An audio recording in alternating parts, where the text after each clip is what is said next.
Welcome to the show, everybody. My name is Mark Farzy. This is the Farzy Show presented by MyBookie, mybookie.ag. Just lovely to have you along for the ride. Look, we got some bad news yesterday, and that's that JT Realmuto is going to miss about a month of the season dealing with a knee injury. He's to go under the knife and get that knee repaired. That's the way that's going to go down. I have a couple of things on this. Really, none of them are positive. That's the unfortunate thing, except for the fact, and we'll start it off with this. And I know I showed something to this effect yesterday. I'm going to show it again for our lovely YouTube audience here. Here you go. The Phillies are 10 games up on the Braves. That's awesome.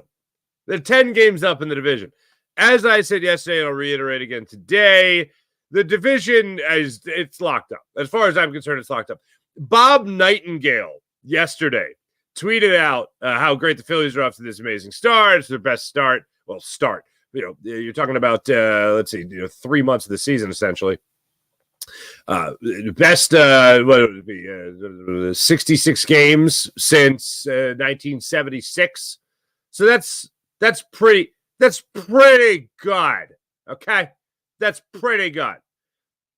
They haven't been off to a start like this since 1976. He also tweeted out last night, "You are 88 games from clinching the division." The Phillies' magic number got tweeted out yesterday. It's June, people. June 11th. And the magic number for the Phillies got tweeted out by national baseball writer for USA Today, Bob Nightingale. That's where we're at. So that's pretty good. So the reason I mention that right now is just not to bask in that, but to also find comfort in that. JT Realmuto is a huge piece of this Phillies team. I am not going to downplay that at all. Let's acknowledge the obvious for those that need the obvious acknowledged. He is a great piece, huge piece, wonderful piece of this Phillies success. The pitching staff in the National League has 4 guys in the top seven in ERA. Yeah, he's got a lot to do with that. When it comes to being at the plate, who would you rather be at the plate? JT Realmuto, Garrett Stubbs, or Rafael Marchand? Who would you rather have at the plate? I'd rather have JT Realmuto, despite some numbers I'm about to give you. So let's just get this out of the way. This is bad. This is not good. There might be silver linings in here with some other people where they might ease the pain of not having JT Realmuto. But at least this. There are other people in this lineup that should certainly help bridge the gap between the time JT Realmuto has left this lineup and the time JT Realmuto comes back to help this lineup. The lineup, that's what I'm talking about. As far as his impact on the pitching staff, as far as his impact on that, this is where you're really going to feel it. Now, it is a wonderful sign that last night Garrett Stubbs went out there and caught Zach Wheeler. Through 7 innings of 1-run baseball. Caught a baseball game, did Garrett Stubbs yesterday, where it was a 1-run game for the opposition. That's a good thing with Garrett Stubbs being on the same page as not only a starting pitcher, but Zach Wheeler and obviously the bullpen as well. And I think Matt Strahm could just kind of throw blindfolded, don't even tell him who's behind home plate, and he'll still go out there and dominate. So all that's great. All that is fantastic.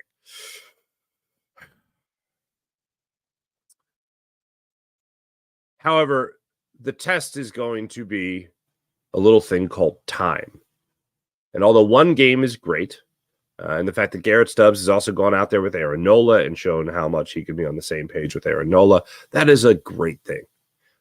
It's a good start.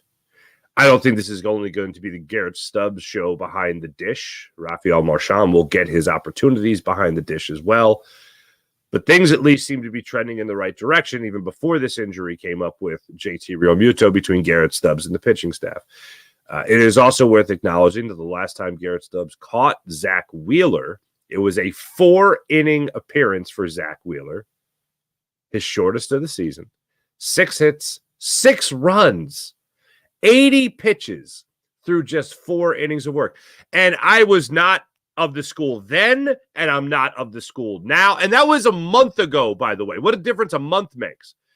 But if you remember, after the game, Zach Wheeler came out addressed the media and said, well, yeah, Garrett Stubbs and I weren't on the same page. They didn't throw Garrett Stubbs under the bus. Some people took it that way.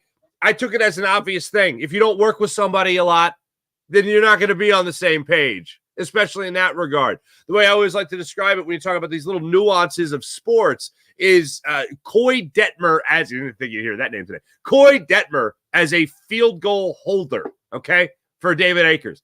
They got rid of Coy Detmer for a minute, and David Akers was like, I need that guy back. And why did he need him back? Because little bit. Coy, I need the ball moving, leaning in this direction a little bit. Coy understood, according to David Akers, what that little bit was. All right? Go back to baseball here.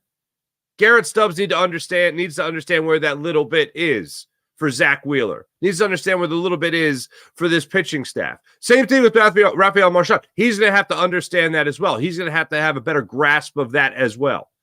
The time is the only way we're really going to know whether or not these guys are going to be able to get on the same page with great consistency. I think the biggest vote of confidence, and you're talking about a guy in Marchand who hasn't played baseball at the major league level since 2021. And this was once a Phillies big prospect. I mean, in the catching realm, you had Logan O'Hoppe, and then you had Rafael Marchand. You obviously traded O'Hoppe 2 years ago, and the rest is history. But Marchand has had injury issues, unfortunately. Joe Girardi was a big fan of him. COVID, coming up in the COVID year, kind of messed with him a little bit. He does have his first couple of big league hits under his belt. He has his first couple of big league home runs under his belt. I am glad he's at least getting an opportunity. And my eyebrows did get raised when they decided to add him to the London roster. You knew JT Realmuto had already been banged up. You knew he just had that game against the Brewers where he suffered 3 different incidents, including taking a foul ball to the old hibbity-dibbity there. So that's an issue. But here's my problem. And this is probably the most negative I'll get with this, and it's not even with intention. It's a legit question here. Listen to Dave Dombrowski and listen to Rob Thompson, and then I'll remind you what Tom McCarthy was saying on the broadcast last night. Here's Dave Dombrowski, courtesy NBC Sports Philadelphia and MLB Network, talking about the JT Realmuto injury. He developed a little bit more persistent pain. We thought, again, he might be able to play his way through it. But then really about before we left on this road trip is really when he kind of expressed, and then Paul Buchheit said, I think that we should probably get this thing done at this time. And it just shows you, I mean, we said that, and he still played 2 games. It should be about a month that he'll be out, and I'd rather it get done now, as he would, get it taken care of, and then know that he's coming back, rather than it stir up later in the year and then have to do it at an inopportune time right down the stretch. He would never say anything to me, but I knew that he was fighting through it, just because I could see him wince every once in a while on a certain block or something behind the plate. But he's a tough guy. He's not going to admit to anything, you know. But there were certain days that he would say that it was a little more sore than normal, but it felt like he could always play through it. I've said all along, this is a Brazilian club. It is absolutely a resilient club. So you heard Rob Thompson say that I knew he kind of winced at certain moments, and Dave Dombrowski, I knew, and he kind of, he's a tough guy, and he'll be back in a month, and he still played 2 games, and he's willing to play through it, and then both parties agreed that we got to get this taken care of now. And then Tom McCarthy, before the game got underway yesterday, talks about how everybody knew about this. So here's my question. Why the hell did you wait? If you knew this was a problem already, and I'm going to go ahead and assume, and I think it's pretty safe to assume when you do the math, that even before that, 3-play game where he had a collision at home plate, took the foul ball off the hibbity-dibbity, and then there's one more thing. Oh, got hit by a pitch in the tricep, which has nothing to do with this, I understand. But still, it was a rough game for JT. Then he played the next day. I think they knew already that he was dealing with a knee injury. And I think one of the nationally televised games recently, they talked about JT dealing with a lingering knee issue. And that might have been game 1 in London, actually. And I'm like, lingering knee issue. I'm always a catcher, so I guess, yeah, that's been an issue. So let me get this straight. You know a guy, you're the best catcher in baseball. I've seen the story from Corey Simon talking to Nick Castellanos, where Nick Castellanos talked to JT Realmuto as the backbone of this team. That guy has a knee injury. You know he's going to need surgery. You have 3 days off in the span of 6 days, and he makes the trip to London, plays in both games, flies back from London, goes to Boston. Then you announce that he's going to have surgery. You're going to shut him down. So if you time this up correctly, he's going to come back right around the All-Star break, when in essence you might be able to get him back even before the All-Star break if you would have not sent him to London. Now, just throw the politics of this out the window for a second. Oh, what if JT really wanted to play in London? Okay, does JT want to win a World Series? I think JT wants to win a World Series. It helps the Phillies if he's healthier sooner rather than later, because you don't know what other injuries, you don't know what other things are going to pop up. You don't know who's going to get red hot, who's going to go ice cold. Things can happen. As confident as I am that this Phillies team is going to be just fine and dandy without him, there are going to be some struggles there. So I'd kind of still like to get back to the first point I made this morning, which is I'd rather have JT Realmuto than anybody else behind the plate, in the effort to get as close to that as possible and have that be as short as possible, that time span without JT Realmuto. Why the hell did the Phillies wait? I found myself in a season that has been wonderful. I found myself actually getting a little pissed off yesterday, listening to people have this kind of wink and nod deal about, we knew, everyone knew. I mean, we knew he was hurt. I'm like, well, if you knew he was hurt, what are we waiting for? If you knew this was going to be the issue, what are we waiting for? Why do we get these 3 days off in less than a week? Could have expedited the process. And I'm not even talking about 3 days, just the 3 days. I'm talking about the 2 days you were actually playing in London, the 3 days off. What the hell were we waiting for? That's almost an extra week. When you're talking about 5 weeks, missing 5 weeks, every week counts. Especially when you're also factoring in the All-Star break. What if something goes wrong? What if the rehab doesn't go well? He needs another week. Well, you could have bought yourself that week. Like Trey Turner, for instance. Right now, if you could buy yourself another week of Trey Turner, would you buy that? I'd buy it. The setback that he had when he tried ramping up past 90%. Well, this week he's supposed to be back. Maybe what if he's back already? I'd buy that. Not saying that they should have done anything earlier with Trey Turner, but when you look at the two scenarios, just think about it like this. Would you want Trey Turner back a week early? What if you could do that? Well, you could have done that with JT Realmuto, it certainly seems. Well, we all knew that he had an issue and he needed surgery. Oh, really? Then what are we waiting for?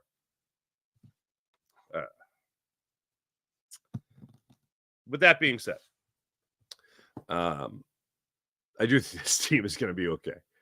I was on Fox 29 last night with our friend Jason Martinez, and was also talking about this JT Realmuto thing. And Jason, I was surprised. He was really surprised. He was really worried, from 1 to 10, 10 most worried, 0 not worried, 1 not worried.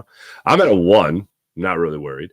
Because I think the pitching staff is pretty damn good. And I know JT's got a lot to do with that, but this pitching staff is pretty damn good. I worry more about who's going to step up offensively speaking.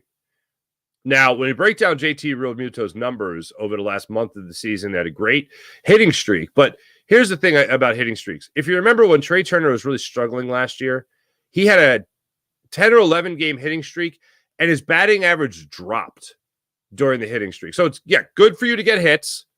Good for you to get on base, obviously. But it's not the end-all, be-all. It doesn't mean it's piping hot. And the example I bring up here with JT Realmuto, over the last month of the season, he was hitting 236. Over the last 2 weeks of the season, he was hitting 121. Over the last week of the season, he was hitting 167. All the while, with the exception of the last 2 weeks, his on-base percentage was below 300. So he wasn't exactly smacking the cover off the ball. So if you're looking for offensive production, it's not a high bar right now from what you were getting from JT Realmuto for Rafael Marchand and Garrett Stubbs to get to. And Stubby, hey, good for you to get a hit last night. Good for you to throw a runner out. You had that error late. I think it was a little bit of a forced throw. You didn't need to do that. Maybe if it's a one-run game, you're not making that throw. So offensively speaking, I think when it comes to what Stubbs and Marchand can provide for you, I don't think they need to do much. Plus, you can also mention this when talking about the bottom of the Phillies lineup. If your 8 and 9 hole hitters are the problem, you got bigger problems. That is, Nick Castellanos isn't hitting. Kyle Schwarber isn't hitting. Bryce Harper, Alec Boehm. Okay, I don't have to name the whole roster. I think you understand. So my thing is, it's not necessarily about going to be these catchers stepping in here to fill the void offensively. Trey Turner's going to be back in a week. Cross your fingers that goes down, and also cross your fingers he gets right back to hitting 343 like he was before he went on the IL. I think Brandon Marsh is going to be back before we know it. And then the biggest thing, the thing that I don't think is a stretch at all, is Kyle Schwarber. And I said this before last night's game. And I said this on CBS 3. Yeah, I made my rounds yesterday. They asked me like what needs to happen. And I'm like, well, now would be a good time for Schwarberian June to come upon us here. And then, look at me. Hey, he hit 2 home runs last night, so not too shabby. First pitch of the game. Blasted, 444 feet. See you later. Now would be a great time for Kyle Schwarber to have that piping hot June. And he goes out and he hits 2 home runs last night. Both solo shots. But you know what? You love to see it either way. So for me, the JT Realmuto thing is big. I don't think that the pitching staff is all of a sudden going to be terrible. I do think that there is something to be said when it comes to four pitchers in your starting rotation with an ERA, sub 220? 3 pitchers sub 220. Yeah, and Aaron Nola is still, he just got under 3. He's at 277 now, if I'm not mistaken. But yeah, 4 of your starting pitchers with sub 3 ERAs is pretty damn good. So I think the catcher does have something to do with that. Even though recently it's been Garrett Stubbs catching Aaron Nola anyway. But that, for me, I still think this pitching staff is pretty good to be able to very good.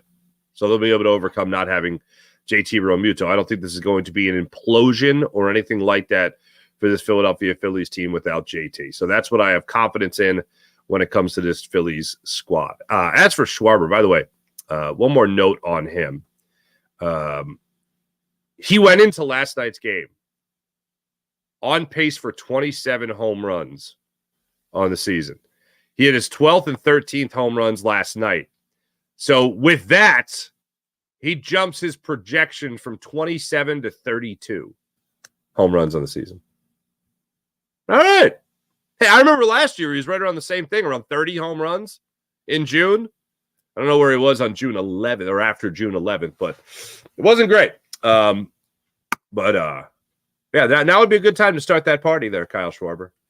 Now would be a good time. So let me know your level of concern when it comes to JT Realmuto being out, when it comes to JT Realmuto not being behind the plate, and who do you think gets more playing time over the stretch here? I think Garrett Stubbs is going to be the guy that starts out, and I think Rafael Marchand is going to get an opportunity here to play a good amount of baseball. I don't think this is going to be a 80-20 split, 90-10 split. I don't think Garrett Stubbs then becomes JT Realmuto as far as playing time, and Rafael Marchand becomes Garrett Stubbs. The Phillies do want to see Marchand behind the dish. They want to see him at the plate. They want to see how he does. 25 years old, as I mentioned. 2 home runs at the big league level. Hasn't played since 2021 at the big league level. He has had his share of injuries, unfortunately. This is going to be another opportunity for him to get up there and get swinging. So your level of concern without JT. And to me, no, it's not. Again, that's not going to come down to Rafael Marchand. It's not going to come down to Garrett Stubbs. It's going to come down to other guys in this lineup picking up. Because if things do start to go not down the tubes, not down the toilet or anything like that, not anything overly dramatic, that if things start to skid a little bit with the pitching staff, you're going to need your offense to be on point. You're going to need to give that, your strong offense is going to have to be one hell of a defense as well. As far as the game last night goes, so let me know your concern in the comments when it comes to JT Realmuto. I'd love to hear what you guys have to say. When it comes to last night's game, if there are three things to highlight from it, number one, Kyle Schwarber. Kyle Schwarber hitting those 2 home runs put everything right back on the right track. After a disastrous final game in London, between Gregory Soto and Jose Alvarado, both blowing a save in one game, that's obviously not great. Blowing a 3-0 lead, coming up with bases loaded situations and barely being able to eke out runs. You needed both the offense and the defense here, the bats and the pitching, to go out there and put forward a good performance. Kyle Schwarber got it started off right. Phillies got a gift there with Devers at second base and blanking right now on his first name at first base, but got a big gift there with the error at first base, being able to get 2 more runs to make it a 3-1 game at that point. And then Kyle Schwarber stepping up again in the 5th inning for his 2nd home run of the game and his 13th home run of the season. That one only went like 227 feet, or excuse me, 427 feet. What the hell there, Kyle Schwarber? But all things in the right direction there as far as the offense went.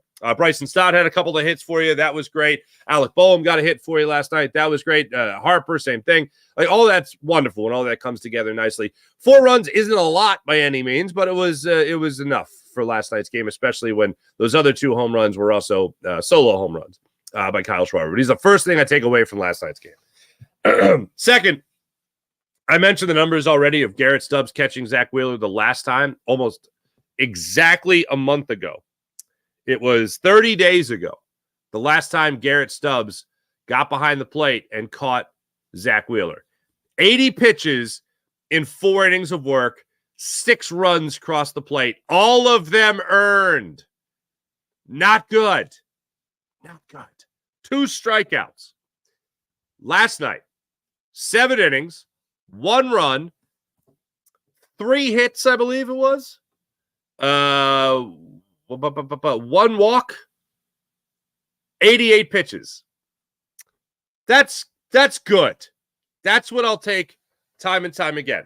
7 innings, 3 hits, 1 run, 1 walk, 4 strikeouts. The strikeouts were a little low for Wheeler, but it only allowed the 1 run. Lowers his ERA to 2.16 on the season. They looked on the same page. The first 2 innings, you could tell there is maybe some miscommunication. Maybe that, hey, that little bit, line up inside, the ball goes outside, line up outside, ball goes inside. There are little things like that in the first 2 innings of the game that I noticed that just kind of looked a little off. I don't know if it was, and the other thing you have to factor in here, even if it was JT Realmuto behind the plate, this was still a week off, a week between starts for Zach Wheeler. So maybe he was just sharpening his skills yet again, knocking a little bit of that rust off, allowing 1 run to score. The first run in the first inning he's ever allowed this season. So, yeah, it wasn't the sharpest start for Zach Wheeler, unfortunately. So maybe that had something to do with it, more so than just Garrett Stubbs behind the plate and not JT Realmuto. But either way, after the first 2 innings, he was on cruise control. He was just dominant. Defense was there behind him. Alec Boehm made a couple of nice plays at third base. Edmundo Sosa made a couple of good plays at shortstop, going deep into left field to make a play, charging a ball well to make sure he got that out on, was it Wong, I think? He was very aggressive at shortstop, and the defense was absolutely there to back him up. Bryson Stott made a couple of good plays at second as well. So all that was great. Nick Castellanos hustling out there in right field as well. That was all great. The defense was definitely backing up Zach Wheeler, but Schwarber and then obviously Garrett Stubbs and Zach Wheeler being on the same page, a huge takeaway in last night's game. After that, Jose Alvarado coming in. Did allow a hit. Did give you a little bit of concern when he was in a little trouble finding the strike zone. But this is what Rob Thompson does. Rob Thompson will find a guy struggling or find a guy that has that bad, that bad outing. And if he has an opportunity to give the ball right back to him, he gives the ball right back to him. We've talked about it a number of times when it comes to Nick Castellanos in this lineup. He doesn't sit him. He doesn't bench him. He doesn't demote him. He moves him up. I know you're a better hitter than a guy that's hitting 200. I'm going to have you back cleanup. Huh? And then Nick Castellaно's been a much better hitter for the Phillies ever since that game in San Francisco. I've mentioned it many times. Bryson Stott, he sticks with, waits for him to come around. He's come around. Same thing goes for a guy like Jose Alvarado, who has his worst outing as a Philly on a ginormous international stage, throwing 35 pitches in one inning against the Mets. Not even an inning. He got taken out. And then he goes back to him tonight, and last night, and he records his 12th save of the season. Went right back to him. Hey, get that last outing out of your head, fella. Go out there and do your thing. And he went out there and he did his thing last night against the Boston Red Sox and helped the Phillies get the win. That's a great thing from Rob Thompson. I know we don't always like it. I still can't believe he didn't bring in Matt Strahm. Instead, he brought in Gregory Soto in that second game against the Mets, who really blew the 3-0 lead. That's still puzzling to me. I don't like that. I don't like that a little bit. But I do like when he goes right back to players that have had their struggles. Gregory Soto, I think, is going to take a minute before he gets that opportunity in a high-pressure situation. He's going to have to take a minute on the sidelines, unfortunately. To go back to football, it's kind of like when you see a receiver or a receiver drop a pass where they got a lot of green in front of them, or a running back fumble the football. They go right back to them when they get the ball back, or they right back to, I want to get their head back in the game. Rob Thompson applies the same philosophy when it comes to a struggling player. In this case, Jose Alvarado having a very bad outing against the Mets. Goes right back to him. Gregory Soto has had many of those opportunities, and he has not done well. He's not done well with it. Phillies are going to be back at it tonight. Christopher Sanchez gets the start for the Phillies against Nick Pivetta. Nick Pivetta gets the start for the Red Sox. Oh, Nick Pivetta. Papelbon trade, I believe. I believe that was the Papelbon trade. Sending Papelbon to the Nationals, and Nick Pivetta comes back to Philadelphia. Not to be confused with Dick Pivetta, former NBA referee. But yeah, that's where we're at. All in all, feel good, feel great. The Yankees have a half-game lead on the Phillies now for first place in the national, or in all of baseball. The Phillies have, I think, a win percentage that's either 2/1000th of a point higher.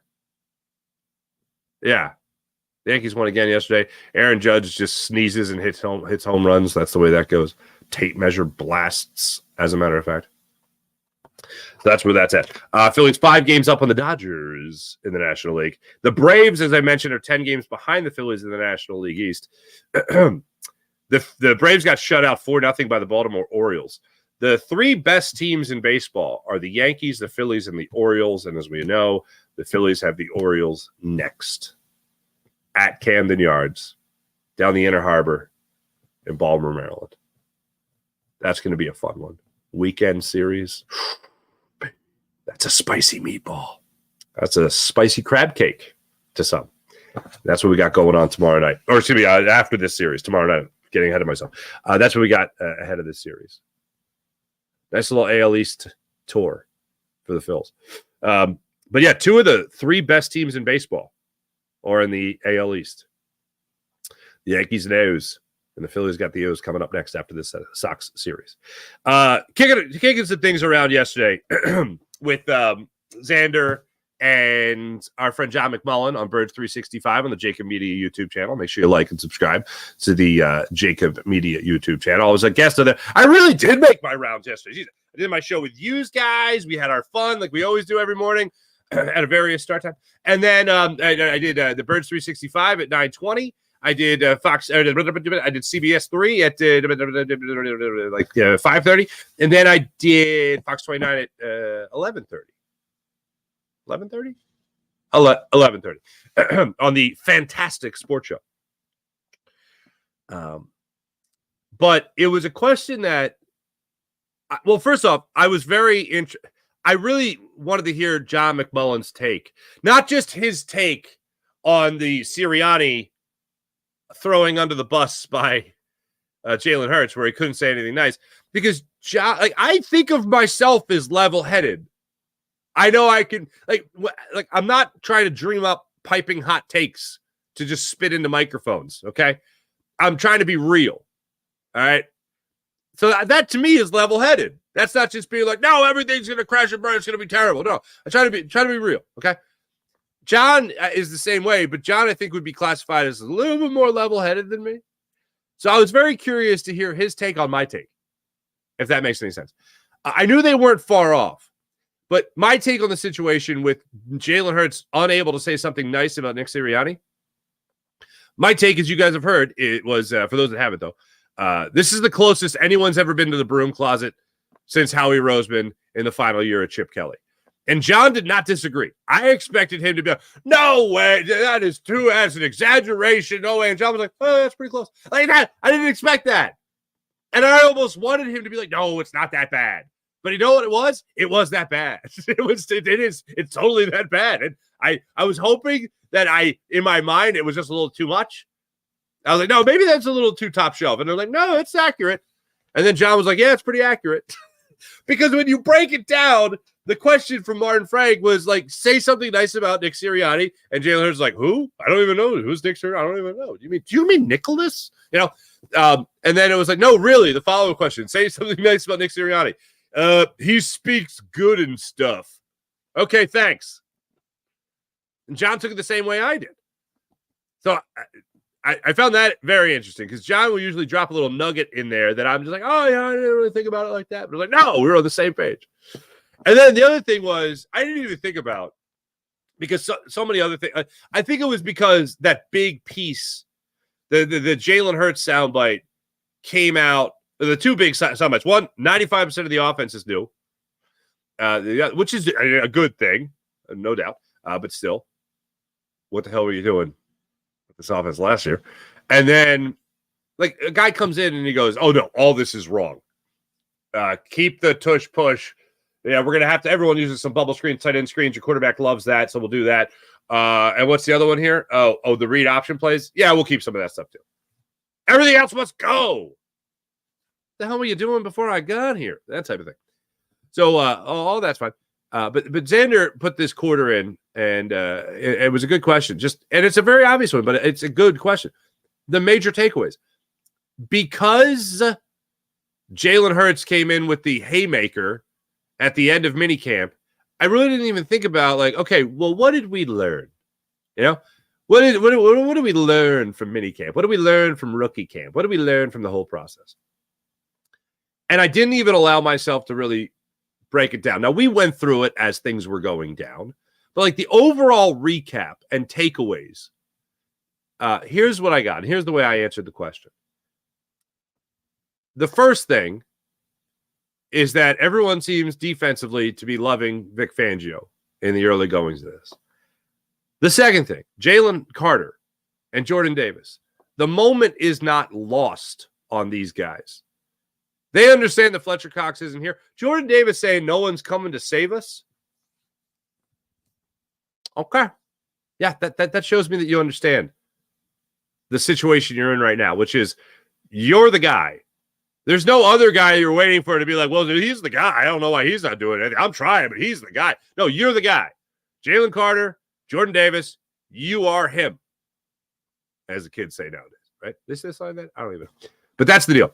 After that, the other thing I look at is Keely Ringo screaming from the top of a mountain, don't forget about me. I loved his attitude about the Eagles drafting 2 corners to have more competition and have a bigger opportunity to get better. I love that as his attitude. He also looks more swole than I remember. That's a takeaway from minicamp. One thing I didn't tell Xander and John yesterday, because it didn't come to mind, but it has in time thinking of it. A.J. Brown was at rookie camp. A.J. Brown's got no reason to be at rookie camp. A.J. Brown was at rookie camp. That evil teammate, A.J. Brown, was at rookie camp. How dare he make it about him? No, that's a good teammate right there. I love that it was actually during rookie camp, Jalen Hurts and Saquon Barkley working on the read option, working on the mesh point. Love to see that. That's fantastic. I love the attitude of Cooper DeJean. I love the attitude of Quentin Mitchell. Those are the big takeaways. Oh, and Jordan Mailata saying, without Jason Kelce being in the room so far through mini camp, essentially, and rookie camp, because Mailata was there too for rookie camp, at least in the building, they have maintained the same standard that Jason Kelce helped set here in Philadelphia. That's pretty important. That's pretty important. Those are my major takeaways from camp.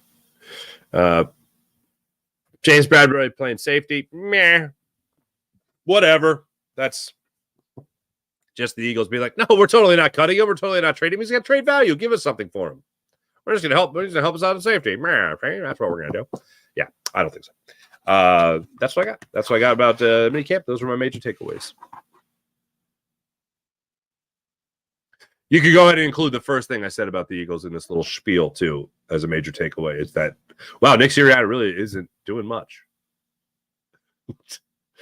Even less responsibility. Year after year after year. Less responsibility. Nice work. Hey, let me tell you about MyBookie. MyBookie.ag. MyBookie is fantastic. You want to download the app. You want to create an account. You want to use promo code Farzy and get up to $1,000 redeemable cash bonus at MyBookie. MyBookie.ag. So download the app to your phone, create an account, use promo code Farzy, get up to $1,000 redeemable cash bonus. Want to bet on the world of baseball? Want to bet on how many home runs Kyle Schwarber will hit this month? You can do it all at MyBookie. Also, if betting on sports ain't your thing, you know what else you can do? You can bet on the world of politics. Oh, that's crazy. You can also bet on the world of television. And MyBookie, MyBookie.ag. Download the app, create an account, use promo code Farzy for up to $1,000 redeemable cash bonus. How about the Gametime app? Want to go to the game? Want to go to the concert? Want to go to the comedy show? Want to go to the big event? Check out the Gametime app. Download the Gametime app to your phone. Create an account, use promo code Farzy, and get $20 off your first purchase on the Gametime app. They got last-minute ticket deals, flash ticket deals. They even have ticket deals for an hour after the event starts. So if you want that mega huge Kajunga savings, you can do it with the Gametime app. So if you're going to a concert, like the Stones were in town last night, right? You can go to the Stones. You might miss the opening act. You might miss the middle, but you'll see the headliner, and you'll still get to see the Rolling Stones. Courtesy of the Gametime app. Download the Gametime app to your phone. Create an account, use promo code Farzy, and get $20 off your first purchase with the Gametime app. How about PHL Sports Nation, Philadelphia Sports Nation, enhancing your Philadelphia sports fan experience across all social media and blogs? That's PHLSportsStation.com. And how about Sky Motorcars? That's SkyMotorcars.com. Check out my friend Brett's amazing inventory at SkyMotorcars.com. Let's get to the chat check. We were asking about JT Realmuto, takeaways from Eagles camp, all that fun stuff, and more. Hit me up. Let's see what you guys have to say. IBH, good morning. Sean Kilrain, good morning. IBH, crossing my fingers that if Stubbs plays every day, his hitting will come around. Hey, look, Garrett Stubbs, I'm trying to think of what game it was. It was the Mets series. Yeah, it was that split 4-game series against the Mets, 2 in Flushing, New York, and then 2 in South Philadelphia. Garrett Stubbs actually went out there and actually did pretty well. Yeah, another hit last night. He's hitting 179 on the season, is Garrett Stubbs. And I'll try to get these numbers for you here. But I wouldn't be surprised if he's hitting over 2. Yeah. The last 2 weeks, Garrett Stubbs is hitting. Come on. Last 2 weeks, Garrett Stubbs hitting 308 with a 438 on-base percentage. Come on, people. Now that's 13 at-bats. But hey, this last month, 30 at-bats. He's hitting 233 with a 303 on-base percentage. There you go, Stubby. One thing did pass through my brain. When Stubbs was on this show 2 years ago, when Stubbs was on the show 2 years ago, he talked about how he's got like the best job in sports. He's the backup catcher to JT Realmuto. He's like I like playing, but I only get to play sometimes because I'm the backup catcher to JT Realmuto. Well, now he's he's going to get the majority. I don't think it's going to be the vast majority of the starts over the next month, but he's going to get the majority of the starts. Like I said, I think the Phillies do really want to see Rafael Marchand, and they're a good enough baseball team where they can allow guys in the 8 and 9 hole to try to have some success. So it's not going to be 50-50. I think it's going to be closer to 60-40 that Stubbs gets starts behind the plate. But yeah, if he does play more, even more than that, yeah, then I hope his hitting comes around even more so. You know, he is Mr. 300. He's hitting 308, folks. Come on now. Or last 15 days. 13 at bats. Zach Wheeler now has the longest winning streak since Sean Kilrain of his career. He has won 8 straight games. Zach Wheeler now has the longest winning streak of his career. He's won 8 straight games. Zach and Ranger are the first pair of Phillies starting pitchers to win 8 or more straight. Oh, decisions. Okay. Thank you. That's what I was confused on. Decisions. I didn't see that stat, but that's incredible. Because I thought back, because the Miami start was where Stubbs caught him. That was only like 6 games ago. So, okay, that makes sense. Decisions. That's smart. I like that. Straight decisions since 1977. Wheeler now 11 quality starts this year, the most in the National League. Yeah, it just seems like time and time again he goes up there and handles his business. April, good morning, April. I'm worried about JT. Hopefully this doesn't turn into a Joel situation. Yikes. Sean, I thought about that last night when you put that in the Locked On Sports Philadelphia postcast after the Phillies game last night with me.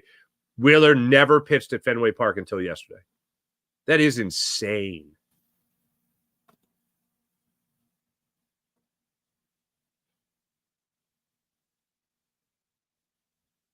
In their announcement, the press release, but Dombrowski did say, about a month.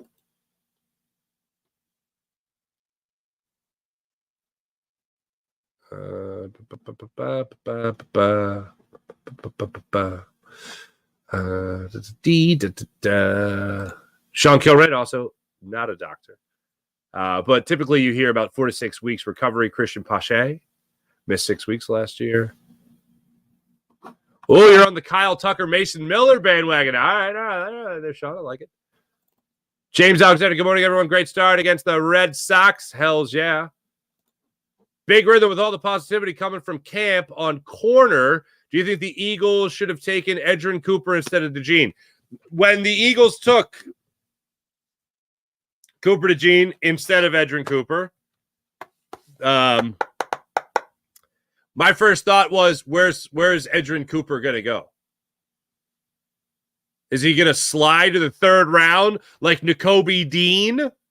And if you remember, I lost my mind over the Eagles not drafting Nakobe Dean at that spot in the 2nd round and said they took Cam Jurgens.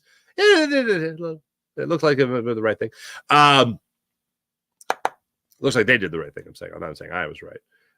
But Edrin Cooper went 5 spots later. You had just taken a corner. You just got another corner. You have a young corner in Keely Ringo who did show some promise. And I was thinking that even before I highlighted that he was shouting from the rooftops, "Don't forget about me," during minicamp. But that's the one that is most haunting to me. If I had to, and I said this at the time, if I had to nitpick about something in the draft, it's that why did you take Quenyon Mitchell, by a lot of accounts, the best corner in this draft, and then take another corner with your next pick when the most glaring, biggest need on your defense is a linebacker? And Edrin Cooper was sitting right there. Why? I like Cooper DeJean.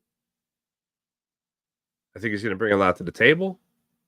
But it just goes to show you that the Eagles will never truly value linebacker. And I'm not surprised by the move. Not surprised by the move at all. I said when the Eagles got, who did we talk about? We talked about Devin White. And I was on with our friend Bill Colarulo. And Bill had described Devin White to me before the Eagles got him. And Devin White checked every box that the Eagles look at when it comes to acquiring a linebacker. It's like, can you get him for cheap? Hell yeah. So he's coming up and down here? Yep. Does he have some injuries? Yep. Is all this why he's cheap? Yep. Does he have an upside? Oh, yeah, not sure. He's got an upside. Oh, yeah, Eagles will sign him. That's what they got in Devin White. But they're not going to draft in the second round a linebacker that will be a regular starter. Like the fact that they even drafted Jeremiah Trotter Jr. in the 5th round, that's high praise. When you talk about the Eagles taking undrafted, like their best linebackers over the last, 5 years have been undrafted linebackers. They bought extremely low. And I don't want to say they sold them high because they didn't get anything for him. Alex Singleton went out and signed a 3-year deal around $18 million with the Broncos. More recently, TJ Edwards signed a 3-year, about $18 million deal, $19 million deal with the Chicago Bears. And now it was originally reported at $7.5 million for Devin White. Really, it's down to like $3.5 million. So they're taking a flyer on a guy at the linebacker spot. And as of right now, he appears to be the number one guy as your middle linebacker. That's where they're at. I don't agree with it, but that's where they're at. Hey, oh, that's awesome. April, today is baseball jersey day at work. I'll be rocking my Victorino jersey today. That's awesome. April, do you know the story about the manager of the Italian national team many years ago for World Baseball Classic calling Shane Victorino to play for Team Italy? If you don't, here it is real quick. That happened. And Victorino said, why would I play for Team Italy? And the Italian manager went, well, because Victorino, you're Italian. And he goes, I'm Portuguese, actually. And he's like, oh, mi scusi. And they both laughed. According to Victorino, they both had a laugh, and then that was the end of the conversation. But good to see Shane Victorino in London, by the way. Great to see all those guys. Great to see all those guys. Sean Kilmer, Jets quarterback Aaron Rodgers and edge rusher Hassan Reddick skipping team's mandatory 2-day minicamp. Both absences unexcused, meaning both players are subject to fines. Yeah, Rodgers beats to the drum that he drums himself. And then, I think that's the phrase. And then Hassan Reddick is a little bit surprising to me. It makes Howie Roseman look smart. As we talked about yesterday, it makes Howie Roseman look smart. Because maybe he just wasn't willing to play under that contract anywhere. Maybe he would have played under it here in Philly. I don't know. But we'll never know. All we'll know is this, that he's not playing for the Jets right now. Same contract, same money. Same contract, same money. Not playing. Go figure. Oh, April, you had heard that story. Damn it. When the coach saw all those fouls, he said that's one of our people. Yes. Vieni qui. There you go. Thanks, everybody in the chat. You guys are wonderful, as per usual. Let's get to the morning rush brought to you by Sky Motorcars, SkyMotorcars.com. As I mentioned, your Philadelphia Phillies are back at it after their 4-1 victory against the Boston Red Sox at Fenway Park at 7:10 tonight. Nick Pivetta gets the start for the Bo Sox.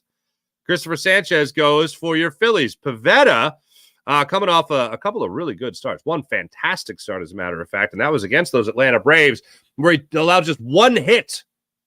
Walked 2 in a 7 scoreless inning performance with 9 strikeouts and a 9-0 win over the Atlanta Braves. Previous to that, he went 5 1/3, allowing 2 runs, both earned on 3 hits, 1 home run, 2 walks, 9 strikeouts against the Detroit Tigers. So 18 strikeouts in his last 2 games.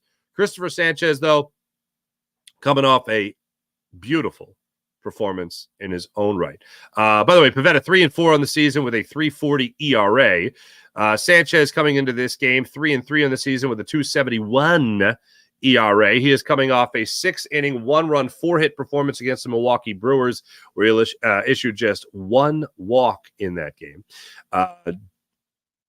Previous to that, he went 6 innings again, tossed 6 scoreless against the San Francisco Giants in a 6-1 win for the Phils. He struck out 7 in that game.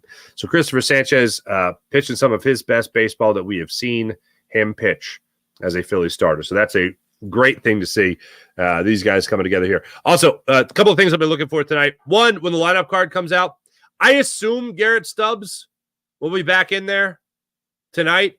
I wouldn't be shocked at all if Rafael Marchand got that start. Catching Christopher Sanchez. Everyone's going to have to be making adjustments here.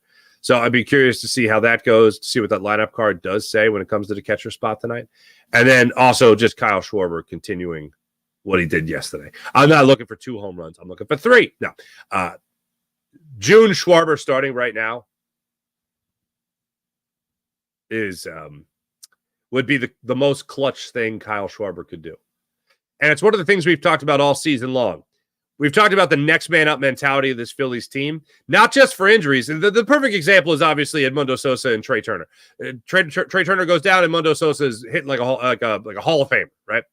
I'm not looking at that same type of thing for Stubbs and Marchand.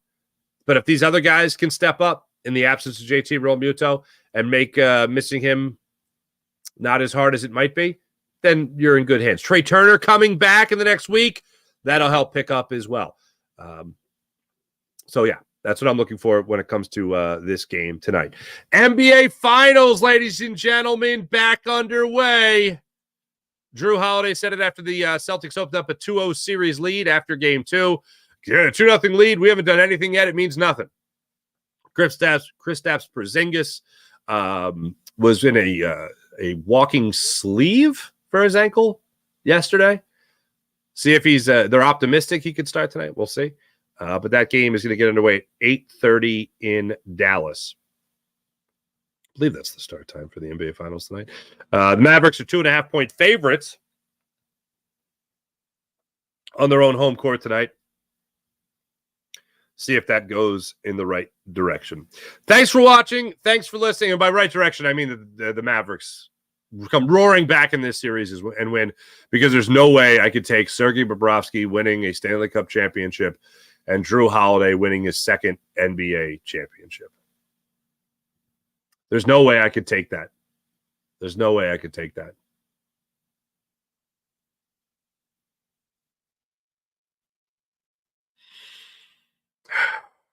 And yet here we are. We're about to take that.